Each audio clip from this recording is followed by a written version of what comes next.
smaller crossings, taking steps is easy, standing still is hard. Think of all the road, think of all the road, think of all the road, think of all the road. Welcome to episode 4 of the Orange is the New Black podcast. It's your boy Ace Boogie with my co-host Zim Hude. Zim, San Francisco this week. How are you feeling? I'm feeling very, very good and inspired. How are you feeling, my man? I'm feeling good about this game. First of all, I'm headed to the Natty this week to go to my first Bengals game at PBS in probably about 12 years. Well, not my first. It's been a while. This would be, I guess, my third time that I've been there. The first time I went, it's crazy because the games that I've been to have been some big statement games. So that game that Corey Dillon broke the rushing record for 278 yards when he still had the record, obviously it's been broken after that. But I was at that game. The second game I remember being at, I might have been at 2 or 3, but the second game I remember being at was in, I think it might have been, I can't remember exactly when it was, but it was the game that Rudy had a coming out party. Corey Dillon, ironically, was involved in a car accident on his way to the game, and Rudy goes out and has his first big statement game. Like, I was at the game when they created the Rudy chant. Like, we were in the crowd cheering for Rudy. So this is going to be the first time that I've returned to Paul Brown Stadium since I've left Cincinnati, since I moved to Florida and stuff like that. And I figured, looking at the schedule, I was like, what better experience to have coming back home watching this game than to go to a home opener? Like, of course, I was definitely eyeing that Steelers game. I'm not going to lie. But I was like, I just want to see what the energy in the city is going to be like. And especially after seeing what happened week 1, I'm extremely excited and pumped up for this game because it's truly a new day. Yeah, I mean, I'm gonna tell you, it's nothing like a home opener because there's a level of optimism that's still fresh in the air. We're still in the honeymoon period with Zach Taylor, so you got a lot to be excited with. I know you're gonna go holler at my man Chris and go get a shape up or something before you go head over there. There's a lot of good things that I think you're gonna be pleasantly surprised with. I was at the home opener last year where we annihilated the Ravens. I think I recapped it on YouTube and stuff, but I mean, that was lit. Moving forward to this game coming up, what are your expectations? Let's start with the offense. Do you think the offense will deliver again, and do you think they have a chance to get this running game started?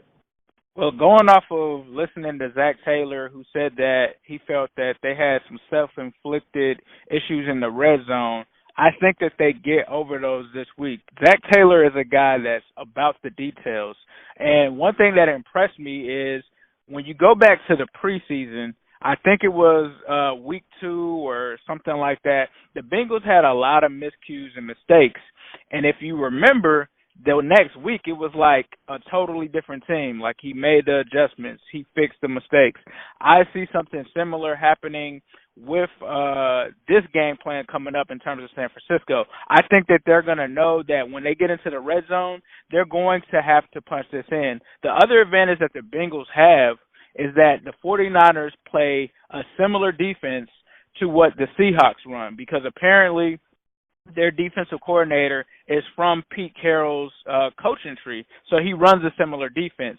So I think offensively we saw that the Bengals had success against Seattle. I think you'll see that happening against the San Francisco 49ers. Now, in my opinion, you still have to account for a guy like D Ford, Nick Bosa, DeForest Buckner. They, in my opinion, the 49ers have a stronger defensive front. But I also think that the fact that the Bengals play that well on the road, I can't wait to see how they play in front of this crowd, because whether people want to believe it or not, the players care what the fans think, right? They care what me and you think. They care what we could jump on these platforms and think. They're on social media. They're aware that if they get this city behind them, they know what it's like. Guys who have been here since 2015 and things of that nature know what this city is capable of, and I think that they want to prove and make a statement not only to the NFL, but also to the Cincinnati fans. So I think offensively, they're going to come out aggressive. I mean, we don't know if Joe Mixon is playing or not. In my opinion, I feel like Joe Mixon is possibly the best weapon that we have on offense, but I'm still not worried if we go into this game without him because Giovanni Bernard showed me a lot last week outside of the miscue on the 4th and 1, which I think, like you said, if a Samaje Perine was there, he would have possibly have gotten it. But Gio made some plays. He looked pretty good when he was managing that role. So those are things that I'm not afraid of. What do you look forward to offensively from this game for the Bengals? I want to see, is this defensive front for the 49ers going to have a bigger impact than the Seahawks? Because me personally, I think that I made a lot of jokes about Clowney all last week during the live and everything like that, where I'm just saying, like, I don't really respect Clowney the way that everybody else was. But you know, a guy that I do is Nick Bosa, Eric Armstead, and D Ford. So to me, I think I want to see how does the offense counter that attack a little. You know, like what do they do to succumb to that? Because one thing that's going to be another common theme is if they can't run, they're going to go heavy screen, and we're going to see a lot of batted passes. The guys that I named, they're all freaks. They're all so if you're not familiar with these players, I'm saying from the 49ers, they're all built like Carlos Dunlap, but they can play inside and outside. They're 3-tech guys that move all around their defensive front. So these are guys that can jump in passing lanes. You could possibly see like a pick six on a screen if they're watching their film and doing a lot. So Bengals got to be very, very cautious with that quick screen game. If Joe Mixon plays, I think that changes it a lot because then you can kind of suck the defense in a little bit. So I'm really, really interested in to see that. But more importantly, I think I want to see, and I just said Joe Mixon, I want to see will they be able to finally establish anything with the run game, because throwing it 50 times a game is not going to win games for the Bengals. As much as Dalton had huge success in the first game, that's not going to be enough, and that's not something that I think he can sustain. And that's not a knock on Dalton. It's just 2 or 3 quarterbacks in the NFL that can throw it 50 times a game every week and have success. I think that would actually play into the hands of the 49ers a little bit more. So one guy that I want to see the Bengals attack is I think Fred Warner is the linebacker for the 49ers. I think he ended last week against the Buccaneers with about 8 tackles. Some places have him recorded with 7. But on my end, are they able to get to that second level? And when they do, they don't have a Bobby Wagner bearing down on Mixon this game, or Perine, or Gio. So that would be the level of attack that I want to see them go at. Aside from that, if you all missed it too, Richard Sherman had a pick 6. So is he going to shy away from throwing it that way? The difference, I think, with the Bengals is Richard Sherman, if you all don't know, also likes to play one side of the field. So him shadowing someone doesn't really happen. So I don't see him shadowing like a Ross or a Boyd or something like that.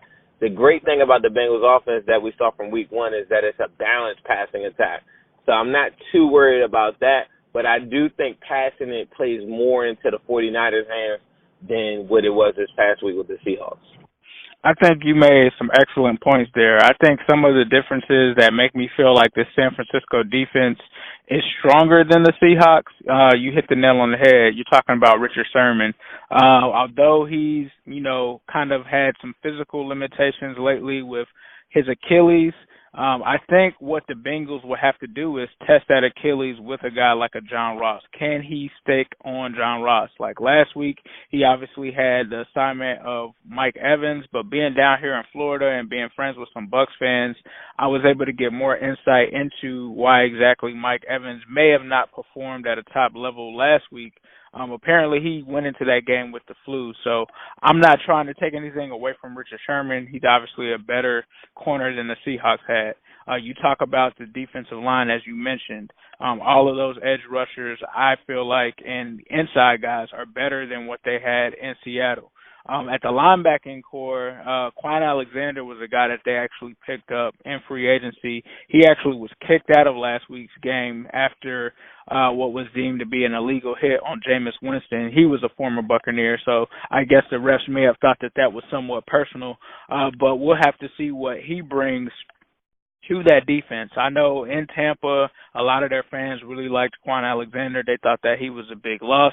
Obviously, they replaced him with Devin White. We'll have to see what happens there. I know in their secondary, they're a bit stronger as well at the safety positions. You talk about Weatherspoon. You can also talk about, depending on whether he comes back this week or not, because he didn't play this week, they also have Jason Verrett. So you're facing a stronger defense. But I feel like, to be honest with you, I feel like Zach Taylor is smart enough to still figure out how to get these guys and scheme against these guys. I think you're going to see little wrinkles here and there with Damian Willis. Although Zach Taylor thought that Willis played decent, he still kind of made comments that he expected him to play a little bit better. So I think we'll see that happen. I think we may see Tyler Eifert possibly get utilized more. Me personally, I'm a big Eifert guy. But 5 receptions for like 30 yards is not the impact that I was expecting from him, I guess. Really? You thought so week 1 you thought Eifert was going to blow it up?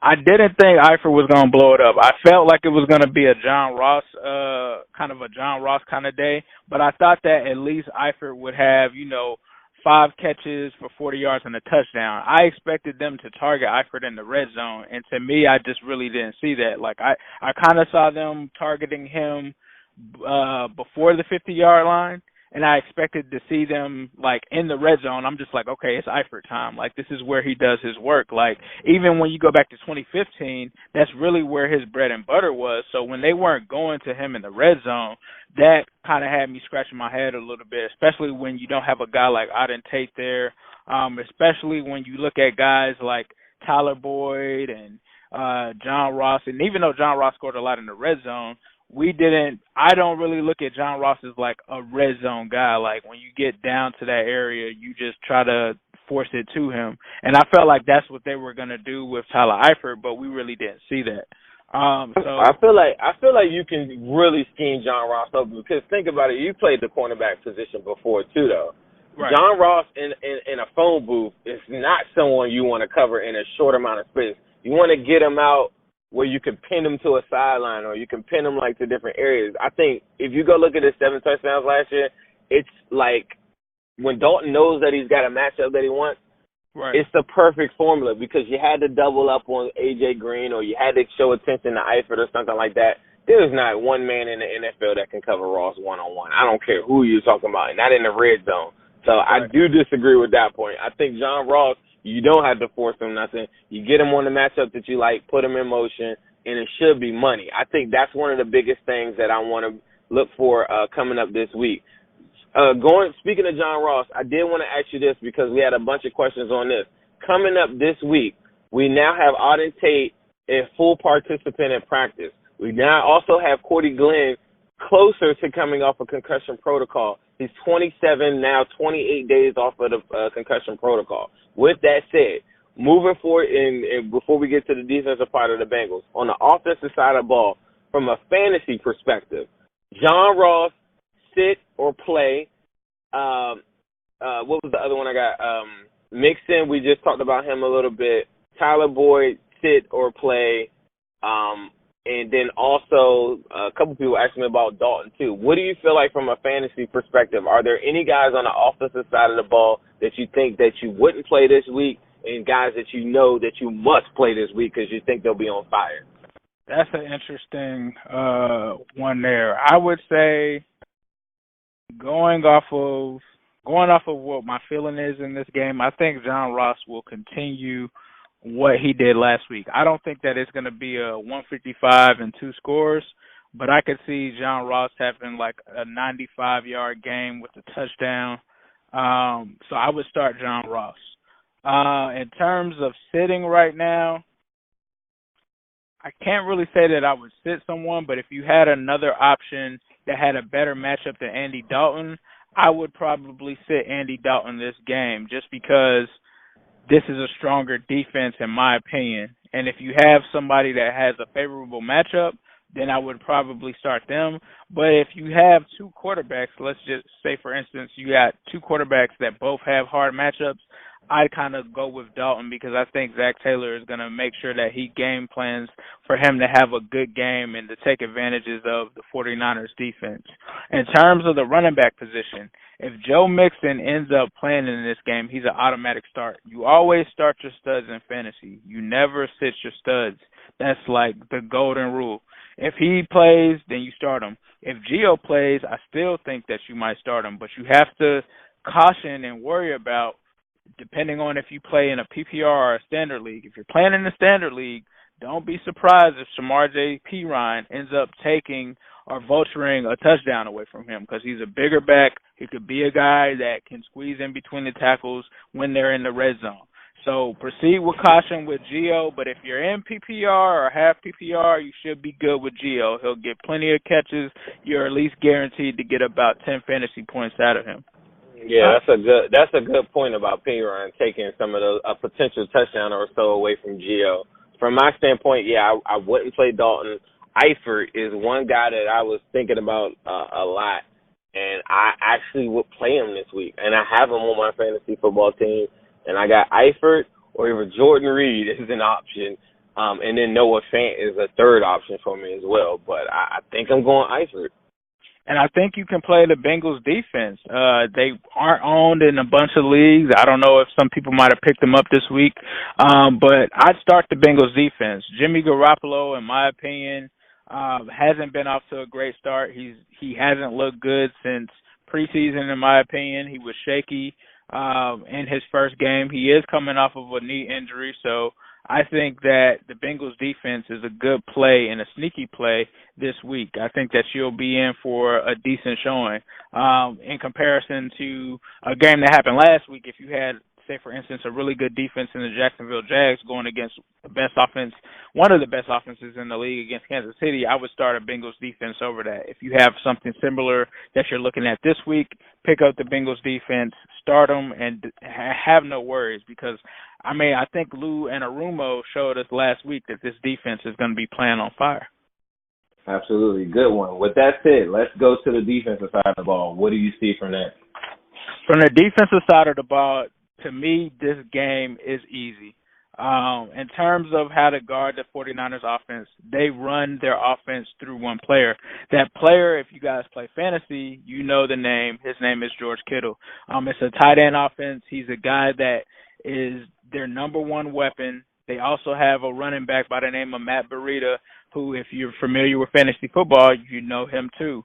From the way that the Bengals played last week, I think we continue to see that front played against this 49ers offense. We'll see the 5-2. We'll see the multiple looks. We'll see a little bit of the 3-4 and the nickel. But I think that Lou Anarumo has to be looking at this tape and saying, how can we contain George Kittle? I think that he's targeted so many times that you really can't shut him down. And when you look at, or when I looked at the San Francisco 49ers game, and that's why it's important to watch the film and not the box scores. If you look at the box scores, it looks like George Kittle only had about 50 receiving yards, and that was it. He actually had two, not just one, but two touchdowns called back in that game. So this was a game that he actually blew the doors off of the Buccaneers defense, but it was negated because of offensive line penalties, holding calls, and things of that nature. So he's a guy that you have to game plan against. Our defensive line is, I think, our strength. And this is going to be a better test for them because, in my opinion, the 49ers also have the better offensive line versus the Seahawks. So Mike McGlinchey, this is a guy that's very aggressive. They also have a center that they just got back. I think his name is Rich Westerman or something like that. If I'm saying his name wrong, it is what it is. But they have a stronger offensive line. We've got to take advantage of that. True. We've got to take advantage of that offensive line. And I think from a quarterback standpoint, Jimmy Garoppolo is a guy that is a decent quarterback, but he can throw turnovers. And this has to be a game where we can force some of those turnovers. And, outside of a fumble and things of that nature. This may be a game where we can try to get some interceptions. And you look at their offensive firepower. You talk about a rookie and Deebo Samuel at the wide receiver position. You talk Tevin about Coleman. No Tevin Coleman. You talk about Pettis as the wide receiver. He's probably their best receiver, but no guys that really scare you outside of focusing on Matt Breida and George Kittle. And I think if you limit those guys, because I don't think it's realistic to say that you're gonna shut these guys down, right? We limited Tyler Lockett last week, right? And it was one catch and one touchdown. And although some people may say that was a big play in the game, that's still pretty damn good for playing defense against Tyler Lockett. So if we could limit George Kittle to 40 yards and a touchdown, in my opinion, that would be containing George Kittle and not having him blow up a game. So as long as our defense can do that, which I'm confident that they can, and I'm confident that they will, I think that this Bengals defense will play huge in this game. Zim, what are your thoughts? I think that you made a lot of great points where I'm pretty much just channeling my inner Ace Boogie on this one, and I feel like I'm agreeing with you a lot. From a running back, it's the same argument that I had last week. It's like, who are these guys that are unproven, and why do you feel from a national standpoint that they have more talent? And I know that some of our stars are a little bit longer in the tooth, like a Gio. Like I guess when they look at AJ Green, who isn't playing anyway, like they're looking at these guys like that. But we got a very, very good young core that's proven. Teams like the Seahawks and the 49ers don't have a big, you know what I mean? Like they don't have the stars nor have proven players. But yet the national sentiment, I guess, is that these guys have more talent. And when I look at these guys on paper, from a defensive standpoint, I do respect a lot of the defensive front, and then the same thing with a Richard Sherman, of course. But there are holes all over their defense. But then when I go to the offensive standpoint, the one guys that that I do know, like a Tevin Coleman, I think they cut who is that? The wide receiver that we do know. I think they recently cut him. What is the guy that used to play for the Ravens? Whatever his name is. And so, like, these guys that are there, like a Pettis or something, to me hasn't proven anything. From a fantasy standpoint, I get it, but that's not somebody that I'm scared of, and William Jackson can one-on-one that guy. So, throughout that, I just don't see them putting up enough points. If you look at the Buccaneers game, if you guys haven't seen it or whatever, shout out to my man Wade Martin and David Martin and his brother. They are Wade is a Buccaneers fan, and I have these bets with him every year. He thinks that the Buccaneers are going to be legit every year, and I feel bad for this guy because I'm here to tell you the Buccaneers suck. And Jameis Winston, Jameis Winston throws 3 picks. His Achilles heel is just turnovers. The one bone in his body that he doesn't have is fear, and that can hurt you. And it can also help you. Andy Dalton could get a little bit of that because last week, one thing I looked at was, I know I'm a little all the way. That Tyler Boyd play is a mirror image of the exact same play that Mahomes hit Sammy Watkins on. And it upsets me, though. Like, I'm not taking nothing away from Dalton's game. He had a great game, whatever. But if we're going to win, and people that think that now they're on board for 9 wins, 10 wins, you got to hit plays like that. Early, like when I looked at that play during the game, it didn't seem so bad. But now looking at it, that is a wide open touchdown that is severely underthrown. And the one thing that Dalton has a tendency to do is he doesn't like to throw the pylons, or he doesn't like to throw deep outs. And sometimes he gets in a lot of trouble for it. On that particular play, he was trying to throw it like in the pocket, like how he threw it to Boyd when they beat the Ravens, and Boyd got in between 3 defenders, and then he cut it upfield. But in this particular play, in Zach Taylor's offense, Boyd is going to suck the defense in, bring them in, and then cut right to the pylon on the outside part. Boyd was en route to do that, and it was a badly thrown ball. Jameis Winston is going to throw a bunch of those where he's attempting to do it, but he doesn't have the arm talent to do it. That's why he When he has turnovers, they're bad penalties. I mean, bad turnovers, and that's why you saw the Richard Sherman pick six. But that's a ball that Dalton would never throw. With that said, Jesse Bates is my player of the game for this. He has to step up. He has to play the range on this thing. If Jameis Winston gets benched or whatever happens, he's got to be able to cover the field and let people like William Jackson one-on-one Pettis and be able to everybody take their responsibilities and don't get out of place, don't lose the discipline. And that would be my major key to the game, because those points that you're seeing from the 49ers on the game or whatever are primarily off of those 3 interceptions where they're switching the field position. If Andy Dalton plays a game anything remotely close to that Seahawks game last week, that automatically makes it a tight game. But then if Andy Dalton excels in the red zone, it will be a complete blowout against the 49ers. That is the difference to me, and Jesse Bates has to step up, and he has to be what we want him to be in this game. He had a missed tackle in that last game, and some will argue that was Drake Kirkpatrick's fault. Some will argue it was Jesse Bates' fault. Whatever it is, do not make that same mistake again and give points to bad teams or average teams and give them easy touchdowns, and we'll be fine in this game. Right. I tend to agree with you on that. Like, looking at reviewing the actual game from last week, people may say that it looked like, if you just looked at the box score, it looks like they just crushed the Buccaneers. Watching that game was close.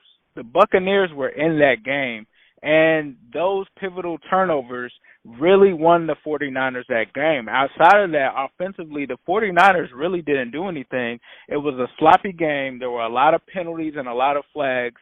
And I think if the Bengals can play discipline, if they can go out there and not turn the ball over and capitalize, I think just like Zim is saying, you will see a very confident team. This also is a 49ers team that was 0-7 on the road last year, and they won a game in Tampa basically because of turnovers, because of Jameis Winston, and then they're heading up to Cincinnati now. This isn't a great road team, okay?